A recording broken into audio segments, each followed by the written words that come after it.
Baik, assalamualaikum warahmatullahi wabarakatuh.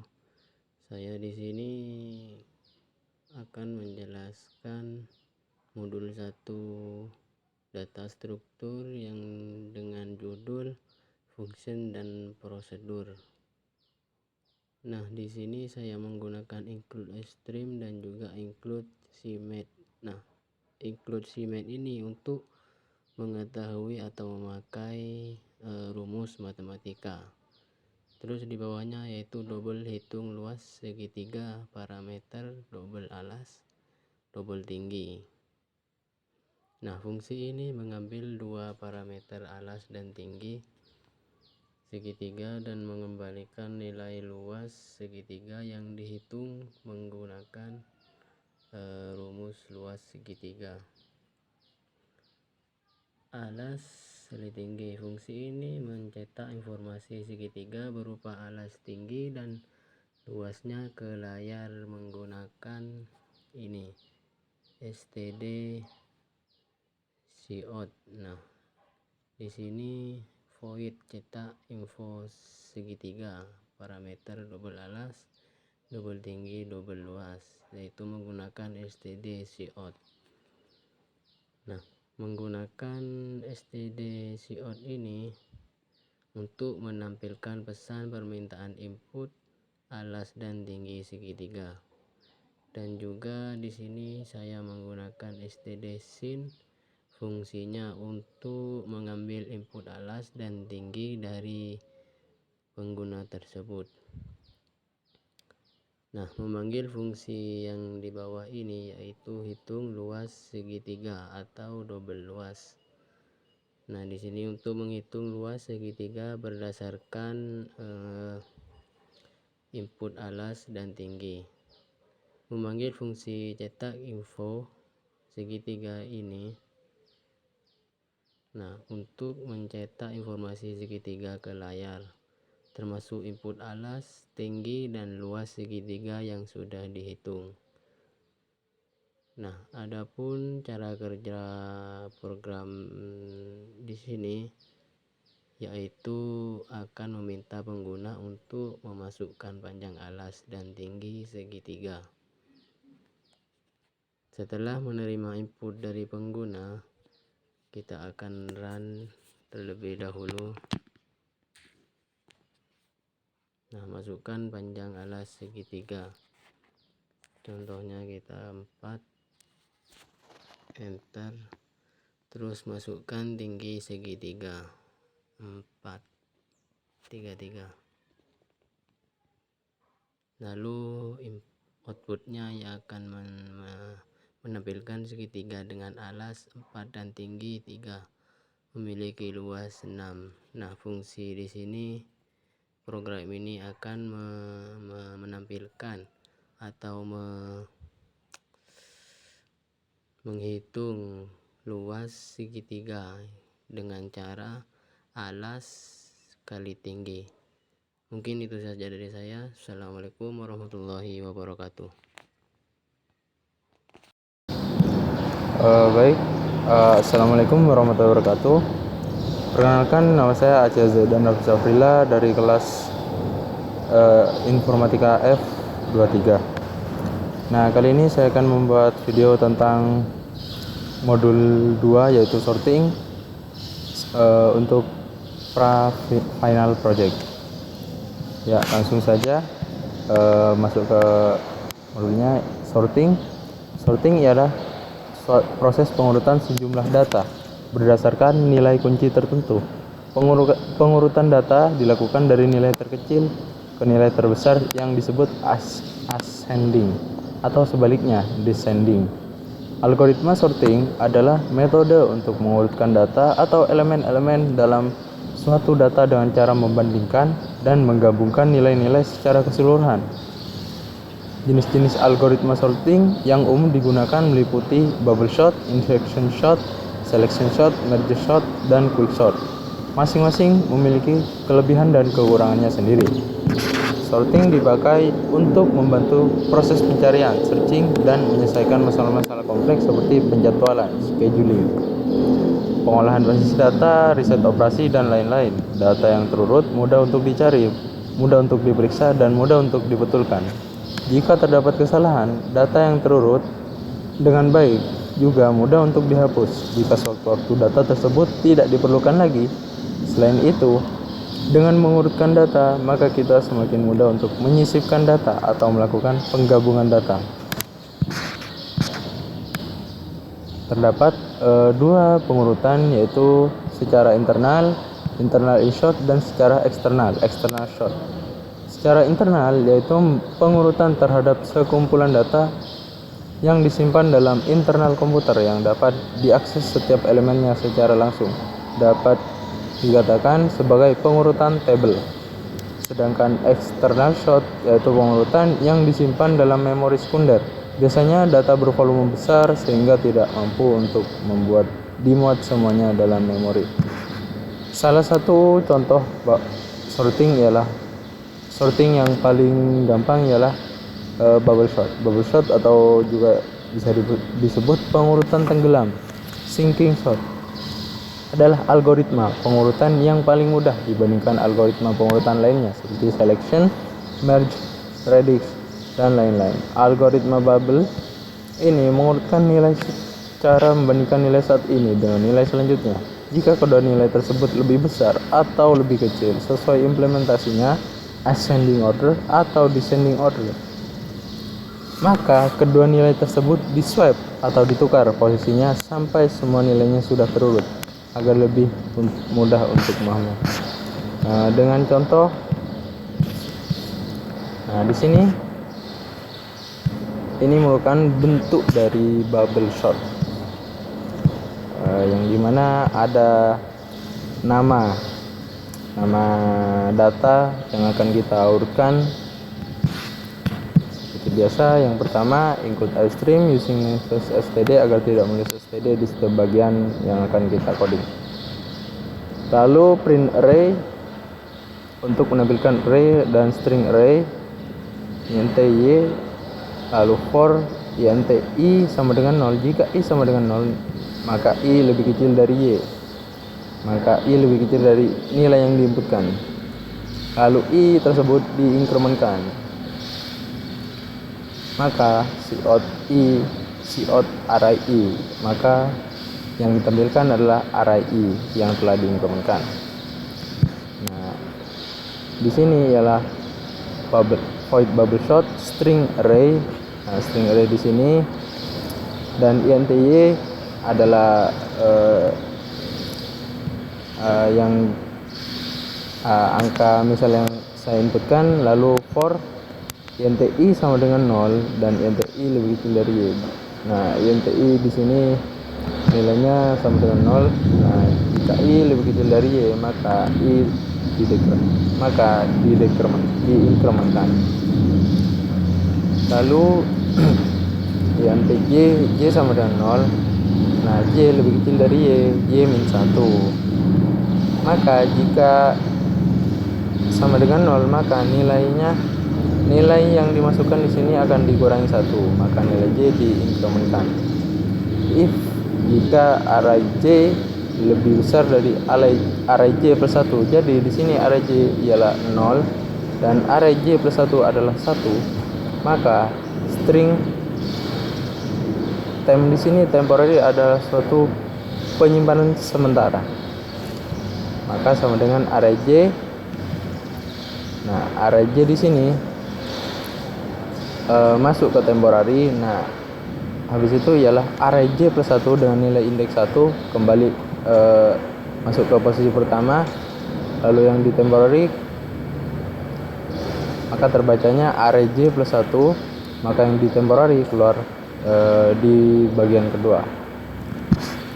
Berikut ialah nama-namanya string hewannya ialah terenggiling, cicak, banteng, sapi, anoa, kucing, dengan mengurutkan abjad terdepannya. int y size of hewan untuk memanggil hewan-hewan di sini, dan cout nama hewan sebelum diurutkan, print array hewan, dan y ini untuk manggil hewan dan y. Maka bubble sort hewan y, short, nama setelah diurutkan, print array hewan y, pattern 0. Nah, ini seperti ini. Nama hewan sebelum diurutkan: terenggiling, cicak, banteng, sapi, anoa, kucing. Nama hewan setelah diurutkan ialah anoa, banteng, cicak, kucing, sapi, terenggiling. A, B, C, K, S, T. Nah, mungkin seperti itu penjelasan saya mengenai modul 2 yaitu sorting. Sekian saya. Assalamualaikum warahmatullahi wabarakatuh. Assalamualaikum warahmatullahi wabarakatuh. Perkenalkan, nama saya Muhammad dari Spediansyah. Saya dari kelompok 29. Nah, di sini saya akan menjelaskan tentang pengertian stack, PW, dan tree. Di mana stack itu yaitu merupakan sebuah struktur data yang digunakan untuk menyimpan sejumlah objek atau variabel. Sesuai dengan namanya, stack seringkali terlihat seperti tumpukan dalam bentuk fisik. Karakteristik khas dari stack adalah pengumpulan atau LIFO, list in phase out, yang artinya data yang telah dimasukkan ke dalam stack akan menjadi data pertama yang diambil atau dikeluarkan. Serta unsur PW adalah konsep sebuah dasar yang sering digunakan dalam berbagai aplikasi komputer. Dalam dunia nyata, kita sering menjumpai antrian di berbagai tempat seperti toko, bank, atau layanan pelanggan. Terus yang dimaksud tree adalah sebuah pohon biner yang boleh kosong dan setiap nodenya harus memiliki identifier atau value. Nah, selanjutnya saya akan jelaskan sebuah program mengenai QW. Nah, di sini terdapat include UStream, yang mana include UStream ini digunakan untuk input dan output. Nah, sedangkan di bawahnya ini ada include QW, yang mana include QW ini digunakan untuk menggunakan struktur data antrian. Dan di bawahnya lagi ini ada include string, yang mana include string ini digunakan untuk menangani string. Nah, terus di bawahnya ini ada nama pelanggan, di mana di sini ada memproses nama pelanggan, siapa yang akan membeli. Terus di bawahnya ini adalah void panggil pelanggan. Nah, void panggil pelanggan ini adalah memproses nama pelanggan atau manggil nama pelanggan yang ada di atas di sini. Nah, terus di bawahnya ini lagi adalah pelanggan dalam material dia ini menampilkan pelanggan siapa aja yang beli, maksudnya antrian dan beberapa. Nah, terus di bawahnya ini ada inti main. Inti main di sini berfungsi atau dari kelas basic semester itu di sini menampilkan di sini. Disuruh tambah pelanggan, tambahkan semua yang di atas. Yang kedua panggil pelanggan, yang ketiga tampilan antrian pelanggan, dan yang kedua adalah di sini while true. Di sini adalah switch pilihan. Di sini ada case 1, 2, 3, dan 4. Case 1 itu masukkan nama pelanggan. Dan case 2 itu manggil pelanggan. Case 3 itu menampilkan antrian. Dan case 4 itu keluar dari program. Nah, sesuai saja kita coba run ya. Kita coba ketik 1 tambah pelanggan. Nah, di sini tidak tertera nama pelanggan. Kita coba kasih nama Anton. Dan di sini Anton terus ditambahkan ke dalam antrian, berarti Anton ini sudah ditampilkan ke dalam antrian. Coba kita ketik nomor 3.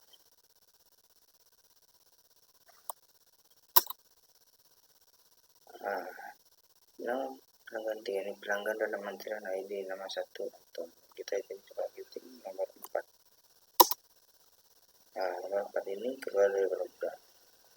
Mungkin itu yang dapat saya sampaikan. Kurang lebihnya mohon maaf. Assalamualaikum warahmatullahi wabarakatuh.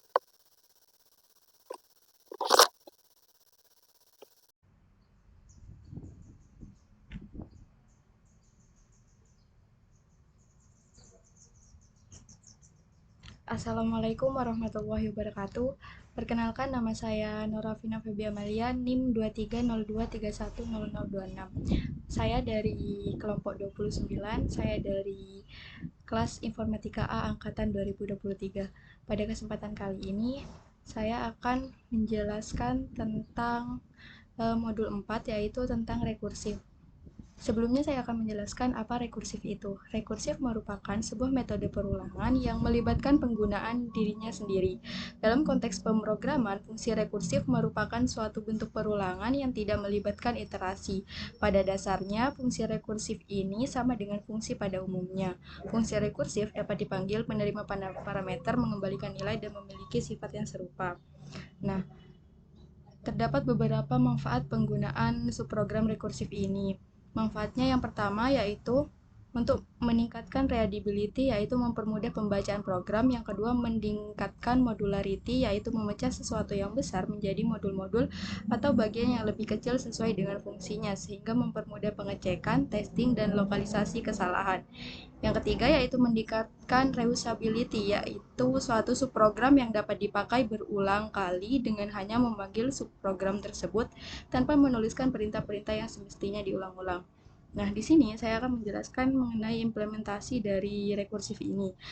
Implementasi dari rekursif ini terdapat ada dua implementasi, yaitu rekursif faktorial dan rekursif Fibonacci.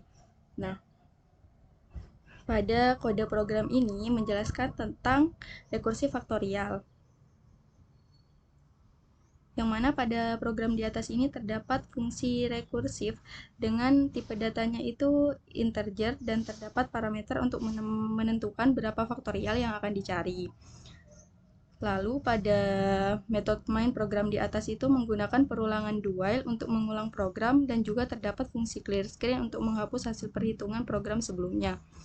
Nah, di dalam program ini terdapat fungsi rekursifnya yaitu yang di sini, yaitu integer faktorial, parameternya itu integer n. Jika n kurang dari atau sama dengan 1, maka dia akan mengembalikan return nilai n tersebut. Tetapi jika n-nya itu tidak kurang dari atau sama dengan 1, maka nilai n-nya akan dikalikan oleh faktorial n-1. Lalu di metode main di sini nantinya akan melakukan perulangan dari perhitungan faktorialnya, dan nanti akan menghasilkan output seperti pada gambar di bawah ini. Semisal di sini user memasukkan angka 6, maka akan menampilkan outputan 6 faktorial atau 6 kali 5 kali 4 kali 3 kali 2 kali 1, yaitu 6 faktorial sama dengan 720. Lalu di sini terdapat rekursif Fibonacci. Nah, pada rekursif Fibonacci ini sama menggunakan, pada fungsi rekursifnya ini juga menggunakan tipe data integer, dan terdapat parameternya untuk menentukan berapa deret bilangan Fibonacci yang akan dicari nantinya. Pada program di atas nantinya itu akan menghitung hasil deret Fibonacci yang dicari. Nah, di sini pada fungsi rekursif Fibonacci-nya, jika n sama dengan 1 atau n sama dengan 1, maka jika n sama dengan 0 atau n sama dengan 1, maka dia akan memberikan nilai n tersebut. Tetapi jika n tidak sama dengan 1 atau n tidak sama dengan 0, maka akan mereturn dan akan dilakukan rumus perulangan seperti ini, yaitu Fibonacci n-1 ditambah Fibonacci n-2. Pada fungsi metode mainnya ini terdapat perulangan for, yang mana A sama dengan 1, A kurang dari atau sama dengan N, dan A akan diinkrementkan. Lalu akan menampilkan, dari program di atas akan menampilkan output seperti gambar di sini, yaitu semisal user menginputkan angka 5, maka akan menampilkan deret Fibonacci-nya, yaitu Fibonacci yang pertama itu 0, Fibonacci yang kedua itu 1, Fibonacci yang ketiga itu 1, Fibonacci yang keempat itu 2, dan Fibonacci yang kelima itu 3. Ya, mungkin itu saja yang bisa saya sampaikan pada video kali ini. Kurang lebihnya mohon maaf. Wassalamualaikum warahmatullahi wabarakatuh.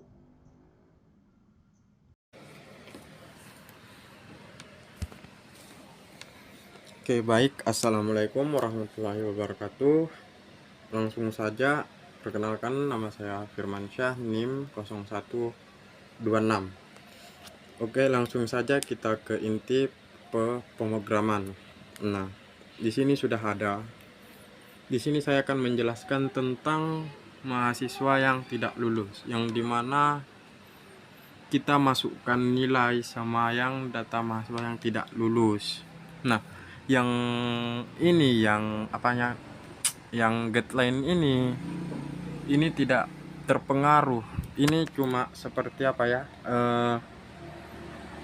seperti spasi, tapi kalau dihilangkan juga ini bakalan apa ya, bakalan nggak terjalankan. Ya coba kita langsung mulai aja, kita run, kita mulai. Oke, yang pertama-tama masukkan nama, kita masukkan nama Untung. Oke, habis itu nilai. Nah, nilainya ini yang di bawahnya 70 ini yang tidak lulus. Oke, kita coba 70. Nah, maka nilainya akan seperti ini. Status Anda tidak lulus. Ya, pemrograman final ya kayak gitu.